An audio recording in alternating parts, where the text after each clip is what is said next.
All right. Okay, so we're at time. We're going to go ahead and get started. Thank you for coming. I appreciate you braving the post-lunch world. Hope you all had some coffee. So I am Sasha Thackaberry, and I get to be the host today and ask these fantastic people questions. So before I do, I just want to say hi. I work at D2L. I am the SVP of WAVE, and if you are in the Solution Spotlight, very proud of myself. I did not fall off the stage. That was my goal. So I met my professional goal. But what we're going to start with is we have folks from very different sides of professional learning here. And so I'm just going to start asking each of them to tell us in a short 2 minutes their entire life story. Just kidding. Or a little bit about their professional background and journey. And then if each of you would share one of your learning moments. All right, so I guess I will start. I'm Artesha Moore, and I'm the CEO of Association Forum. Association Forum is an association of association professionals. So at lunch today, I told some folks that we are like a secret profession, like Secret Invasion, any Marvel fans out there. So we're like the ones that support the professionals, insert any association, any profession. We have a unique set of skills, right, to be able to do that work at association management. But really, we are business people, leadership, right, educators, research, policy folks. So for me, I think it's interesting because as I'm here and mixing with this group in D2L, a lot of educators and learning that happens throughout all kinds of areas. But I've been in my industry for 25 years. So I'm sitting here like, what? Y'all do what and how? So I think when I thought about my aha eureka moment, right, like that breakthrough, it was way back in the late 1900s. And I was working for a not-for-profit organization, adoption agency. And I was the receptionist, and I thought that was really cool, right? I needed a job. And I got a For Dummies book around SQL programming. That yellow book, any of y'all may be too young to know what that is, but it was like life-changing. I learned a skill that changed my life. And that actually sent me on this kind of destination because I thought school was like you do it and then it's done, and then you work and then you do that, right? But then I needed a job to pay for school, had to end up leaving school, got a job, and I would have been stuck at the front desk if not for that dummies book. So now I kind of use that as a way to jump off all conversations, even in my industry, lifelong learning. So, Artesha, present. Thank you. I'm Kerri. I am a former D2Ler, and then I crossed over into a customer realm. And so it's really exciting to get to be here. I am here with the privilege of representing a internal learning use case. So I have a number of team members that I am responsible for their career development, their onboarding, all of their skill development. We have a wild ride that we have been on. We have never had an LMS before, and so we have grown. We went through in 18 months, we went through a period of growth from 300 employees to 1,500 employees in 18 months. So it was a mess. As I'm sure you can imagine, there's not enough programming in the world to make that happen smoothly. So I get the privilege of now coming in and cleaning that up and trying to prepare us for the future. Prior to this realm, I have been in corporate learning for about 2 decades. I'm not happy to have to be able to say that. I like to pretend like I'm not as old as I am. But when I think about my learning moment, my real aha moment that I really wanted to share is when I think back kind of to the early stages of my career. The very first time I got to have a one-on-one with a senior leader that I was working with, we had a conversation. She came in without an agenda. She booked a half an hour with me, sat down and asked me what I enjoy, what I want to learn, how I want to develop my career, and what my action plan was. And then I saw her about 6 months later in the hall, just passing by. She stopped and asked me how I was progressing with my action plan. And that was like truly a moment where I was like, she cares. She cares, and I am accountable for my own learning. and I need to actually make sure that I'm following up and doing the things that I said I was going to do. So that's what I try to follow through with my team as well. I try to keep that in mind, that we all have to take accountability for our continual learning and our continual development, but that we as leaders, we are also responsible for helping guide that and helping mentor that kind of approach to lifelong learning. I'm very excited to be here. My name is Gary Flowers. I am the CIO over Transformation and Technology Services for an organization named Year Up. I always have to make sure I say that slowly so people don't think I'm saying Europe.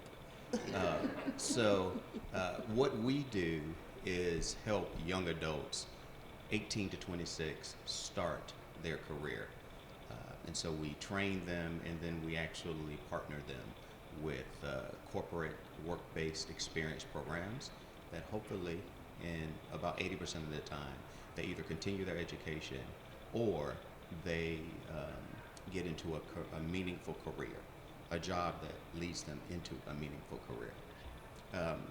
I am here at Year Up now, but I actually started my journey in online education. So those individuals were about 35 years old. So, and I also have a short stint in K through 12. So I've pretty much from kindergarten all the way through to your second career been involved in education, which by itself would lend you to think that lifelong learning is important to me.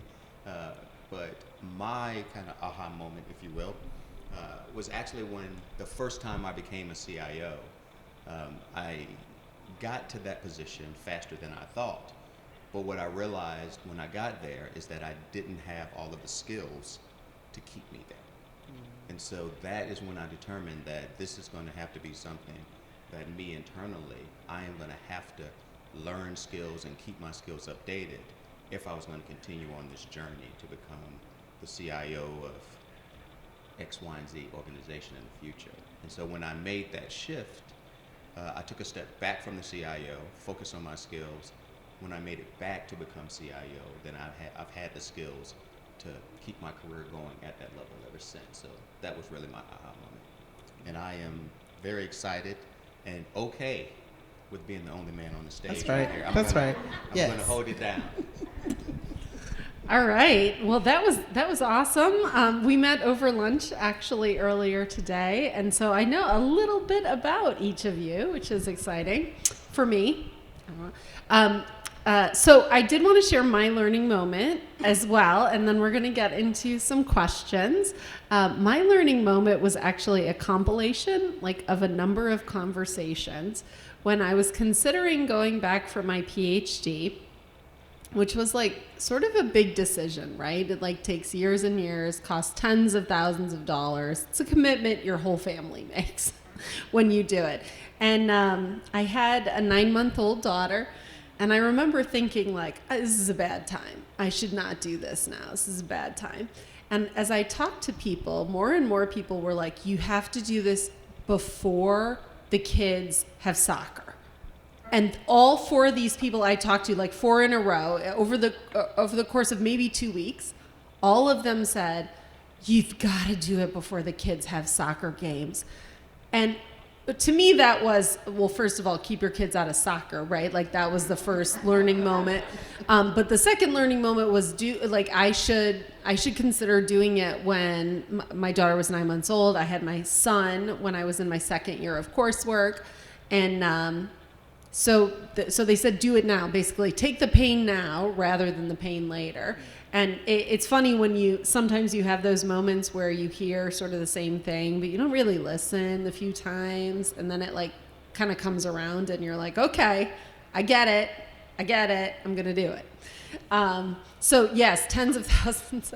Also commitment. If you're spending tens of thousands of dollars on your own education, that's skin in the game. That's also a huge burden though. A lot of families can't make that decision. So from a lifelong learning perspective, what does that actually even mean to you? What does that mean to you in your industry? What does that look like in your industry? We'll just keep going down the row. So I think for me, it's an interesting place because lifelong learning is a pillar of what we do in association management. We are the professionals. And so we have a competency for whatever that is, whether it's accounting or physical sciences, engineering, whatever that is. I am an association executive and I'm certified. So we have a practice and I have to have so many hours. It's the principle of what we do. We've been doing it for hundreds of years as associations. Here's the rub though. We thought we had a lock on it. We don't, right? And so even as I kind of learn, I did work corporate real quick. I realized that wasn't an alignment for me. But when I did work there, I realized that associations don't have a lock on lifelong learning, professional development when you're grown, right? See, we thought we did. Now we're dealing with things that are things like, for instance, traditionally business schools did not teach other things like the sciences and vice versa. Well, now they do. Because in order to be a successful scientist, you need to have business skills. You need to know project management and leading a team and being able to drive your budget and understanding ROI and those things. Well, that's where the association used to live. Hey, we will teach you these things to complement da-da-da-da. Well, now, Northwestern and insert whatever university, insert community college, right? They have an opportunity to merge those together. So then what does that leave for us? So we've been really thinking about how do we do continuous relationship learning that supplements, right, content-based awareness learning, right?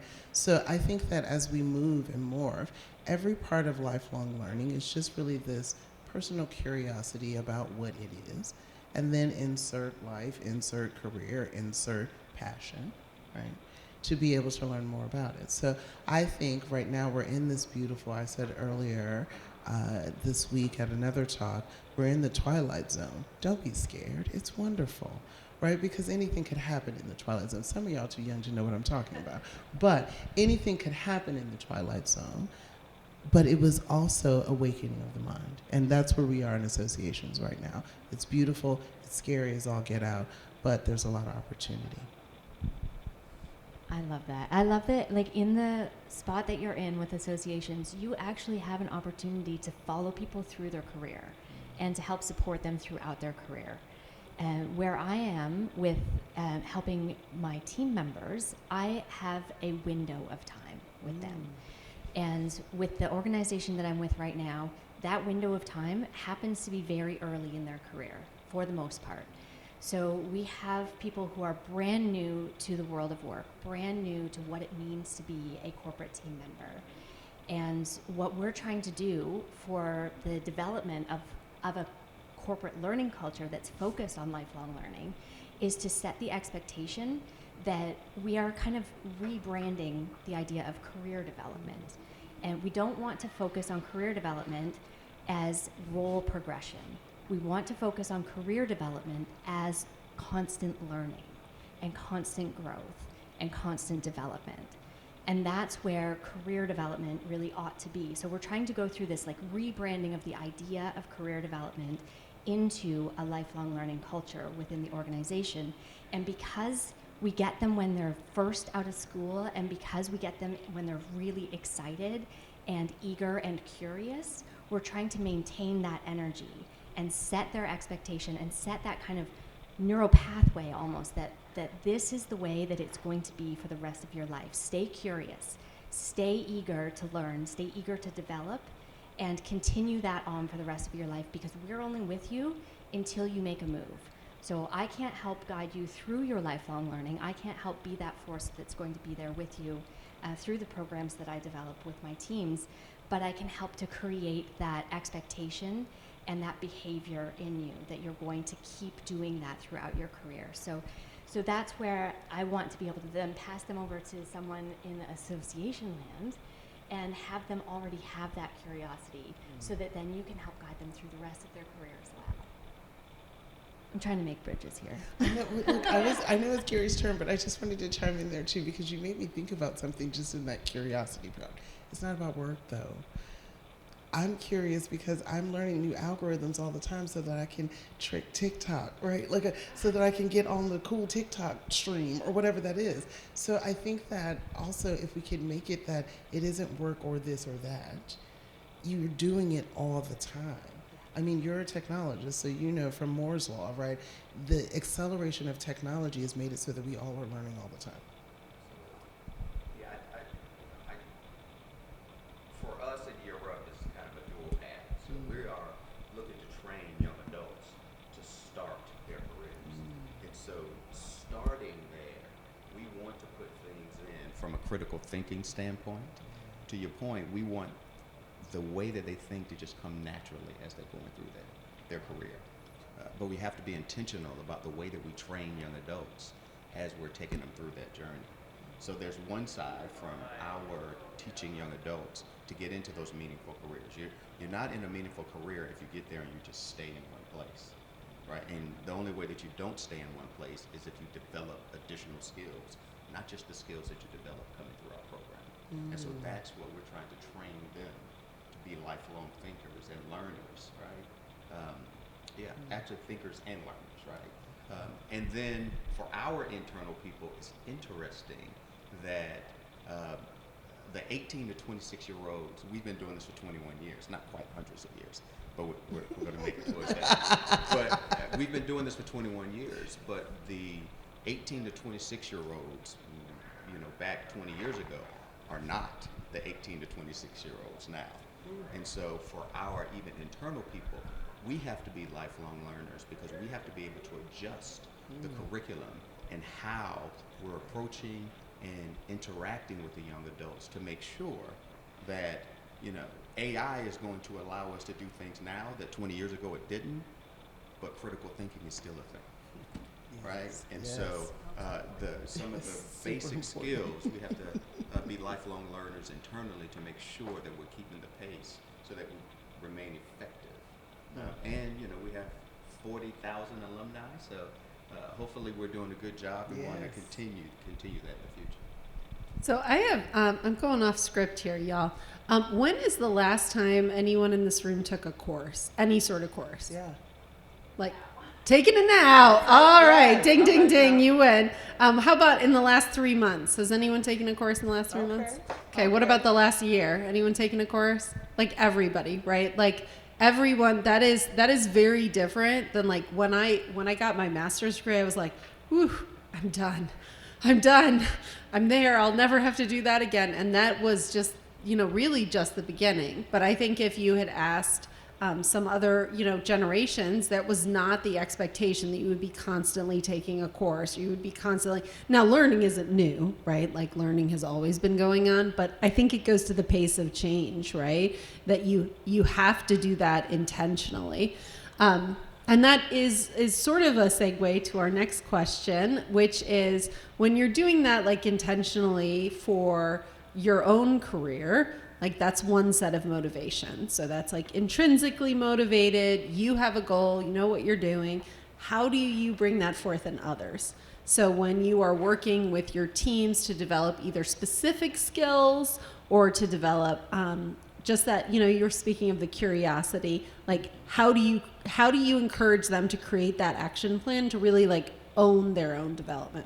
And I'm just going to interrupt my own self with one brief anecdote. So my husband is 55, and he is going to finish his MBA this August. So he's not here, so it's not like I'm doing this for his benefit. But the fear that he had going into a master's program at his age was just huge. And like, this is my space. This is like the space that I live in. So I feel like I was his personal coach. But, when you're managing folks who are all different ages, or when you're encouraging someone who's maybe stopped out for a while, like, how do you help them create their action plan? What strategies do you use to keep them going? Oh, I'm excited about this one. Okay, you go. I'm like jumping right in here. We're not going in order anymore. Yes. So I think that the most important thing that you can do is to model. Like you have to model that behavior that you want to see present in other people. And I think it's really, really important to be honest about it and to say, I might be in a position where I'm like structurally a leader at this organization, but also that doesn't mean that I know everything. And I know that I don't know everything, so I'm going to learn along with you, and I'm going to also acknowledge what I'm doing for myself to develop, and how I model that is then going to cascade down throughout my team as well. And I think that that's super important to make sure that we're modeling it from all levels as well. And that's where, like, from a position where you have to kind of also maybe manage up a little bit, make sure that you are asking people above you within your organization, what are you doing to learn? And asking them, how are you accountable for learning within your own world as well? And I think that that starts to then permeate throughout an organization and throughout, just, it can be within your family, it can be within your friend group, but holding each other accountable that way by modeling and asking and continually talking about it, I think is super important. During lunch, Kerri, you had mentioned something that was really mind-blowing for me, that asking every week, what have you learned this week? What did you learn in my one-on-ones, right? So we are building a learning culture, and I really deeply believe in meeting people where they are. So I try to ask now, because I am a learner. My Clifton Strength Finder #1 is learner, right? Like, boom, and then communication. We'll talk about that later. But, you know, those two strengths I leverage so much. Here's the thing. That ain't everybody's jam, though. So when you said the courses, I thought, I've been doing that for 25 years. Take this course, go this learning path, do this thing, get your certification, whatever. Then I started to ask, do you like learning stuff? No? Okay. So what was the last thing that you did learn? What was the last thing that got you excited about?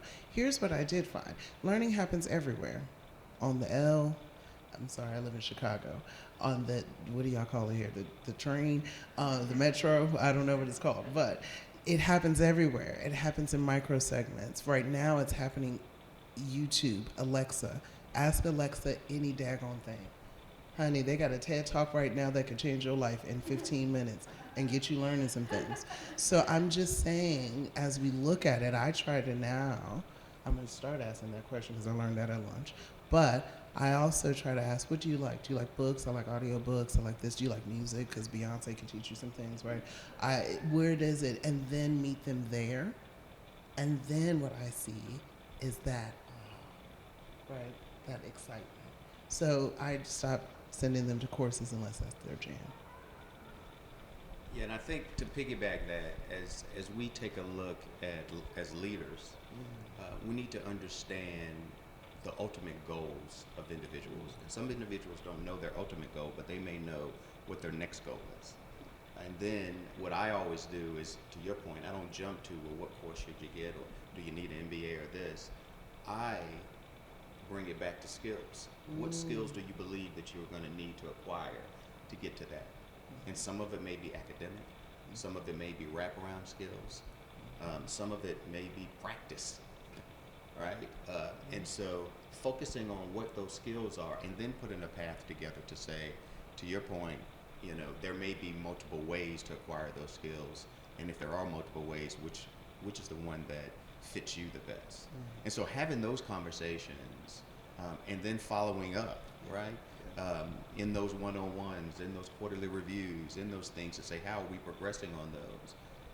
One, it helps them from a lifelong learning because, you know, a lot of people like to get those quick wins, right? Yeah. So I may need 15 skills, but I'm going to pick up 3 in the next quarter.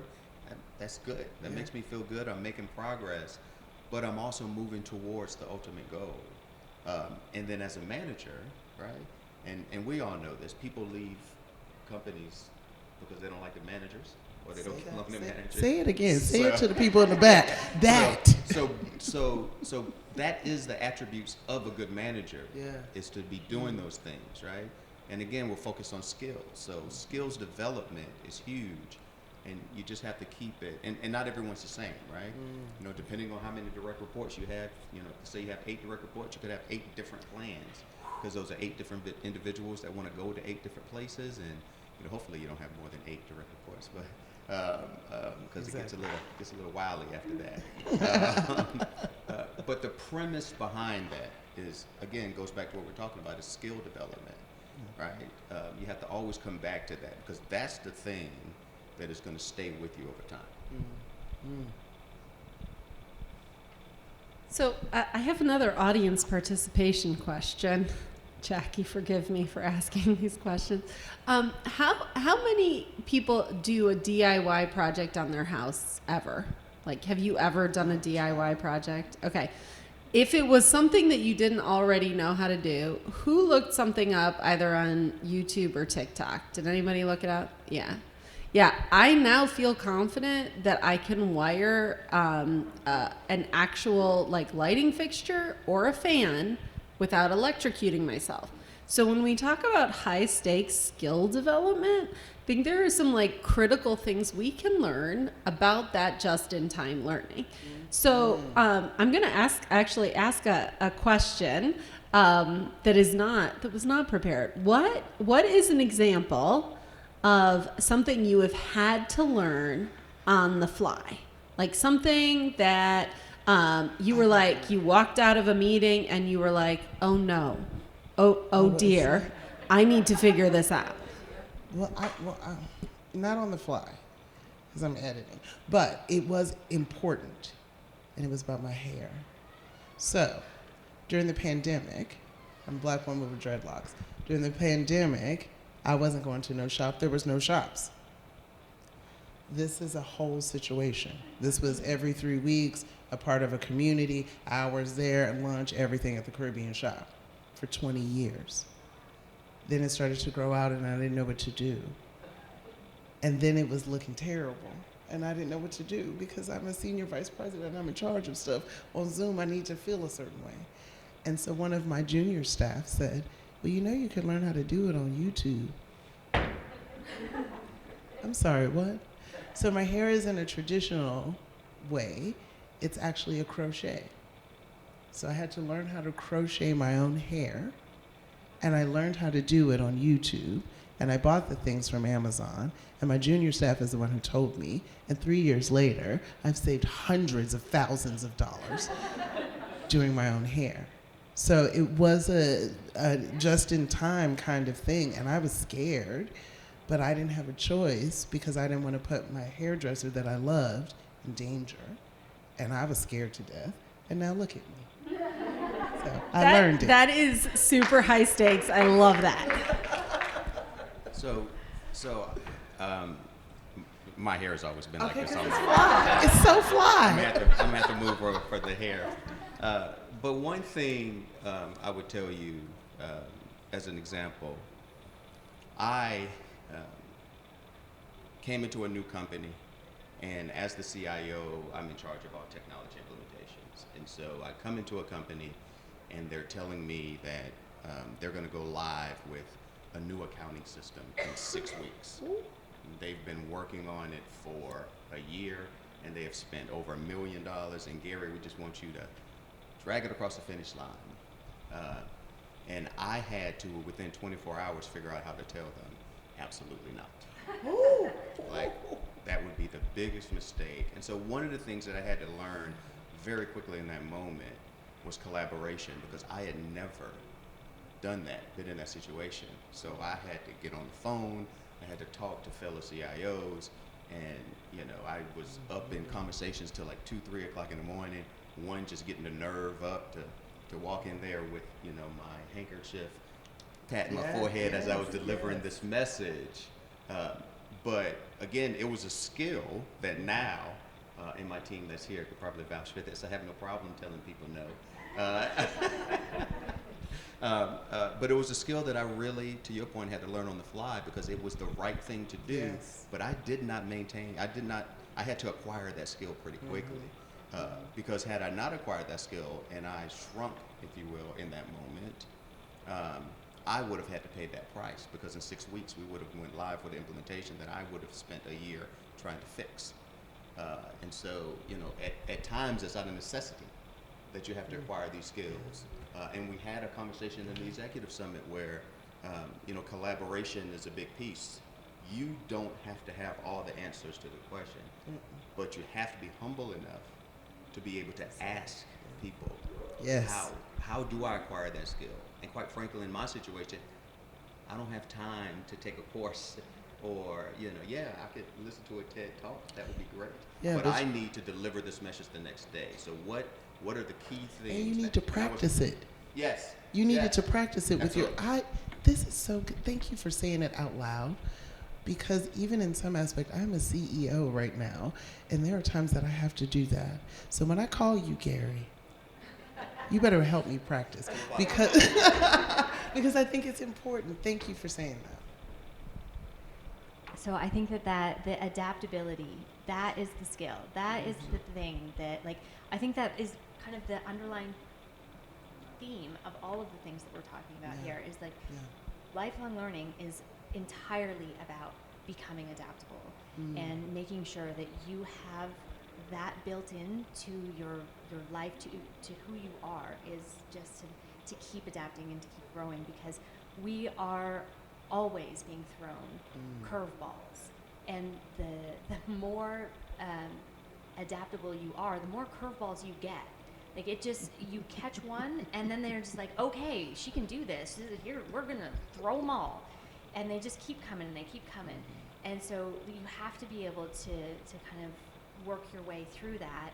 And with with that in mind, like, you have to be able to catch that curveball and be like, I've got this, and I'm gonna navigate through this and keep learning on how to do this again in the future.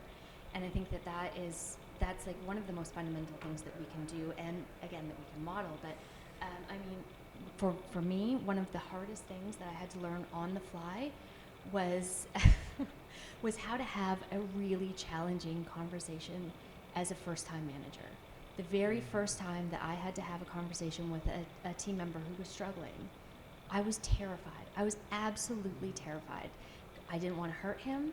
I didn't want to break our relationship, but I wanted to help him, but I didn't know how. So I found as many online resources as I could about how to have difficult conversations. I talked to my leader about how to have difficult conversations, and I was still absolutely terrified going into it.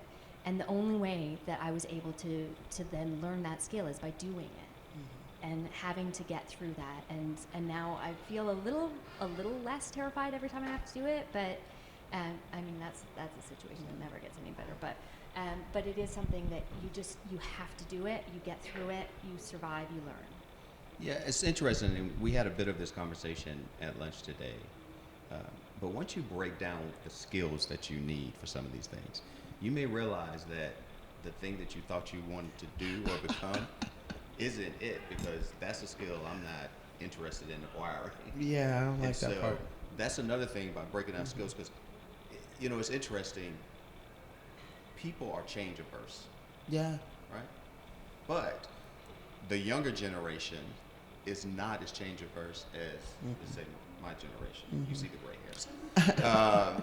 And so we have to keep that in mind, because, you know, a lot of times acquiring skills comes with overcoming fears and overcoming and being presented with change. So that's just something I know we talked about a little bit at lunch today.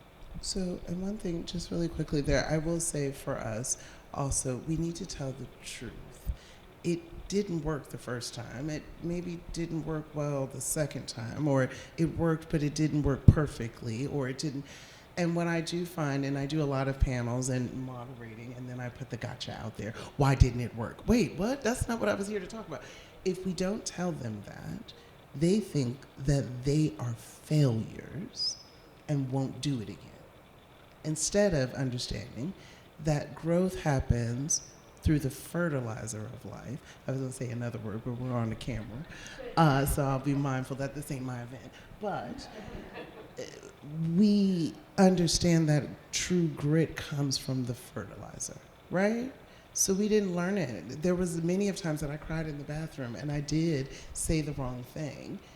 I've been senior staff since I was 27 years old. That's a lot of burden, a lot of being visible and messing up. Now I tell them, as a CEO, a fellow of my industry, thought leader, whatever, yeah, I'm right about 60% of the time. What? Yeah. And that's an actual great statistic, because I'm a learner, and failure leads to more learning and adaptability. and then reaching out to Gary to say, okay, so look, that didn't work. The board said I had to do it still. So what do I do now, right? So I think that as we move forward, tell them the truth. Tell them it didn't work. Tell them what you learned. Tell them the grit, because it makes us human, not us as experts up here sitting and doing da-da-da. Oh my goodness, this is so.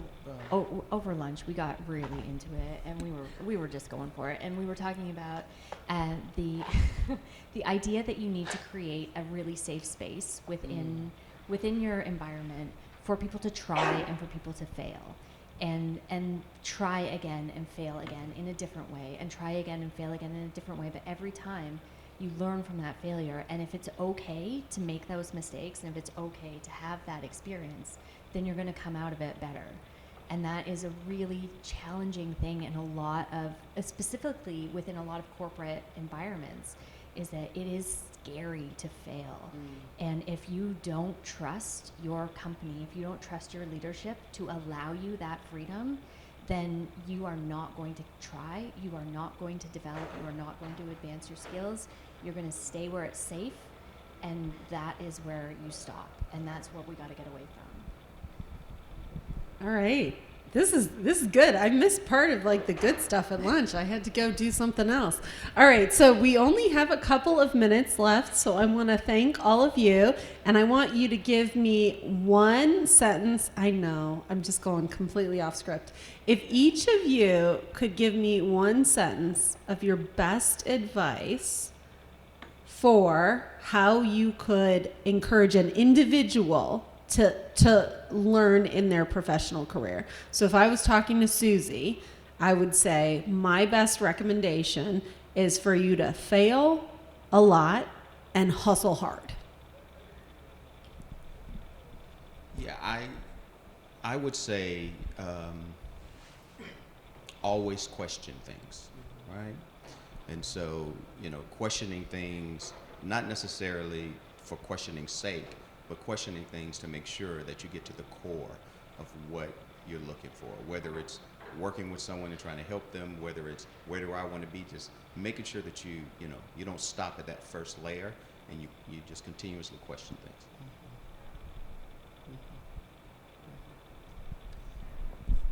I usually end every talk with beware of Skynet, so I'm going to actually give advice. That's a good one, though. I like that. Because Skynet is real, okay? So beware. But I will say this. Get your hands dirty. That's what I tell everybody.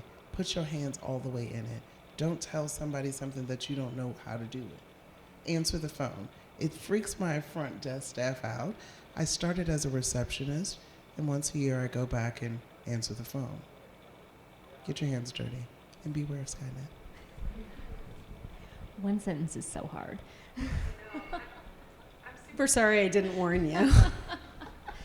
I think that if I had to boil it down to one sentence, it would be talk to everyone you possibly can, be curious about what they do, and try. Just try. What's the worst that can happen? I love that. Try. Continual effort, right? Thank you all for coming, and thank you to our panelists.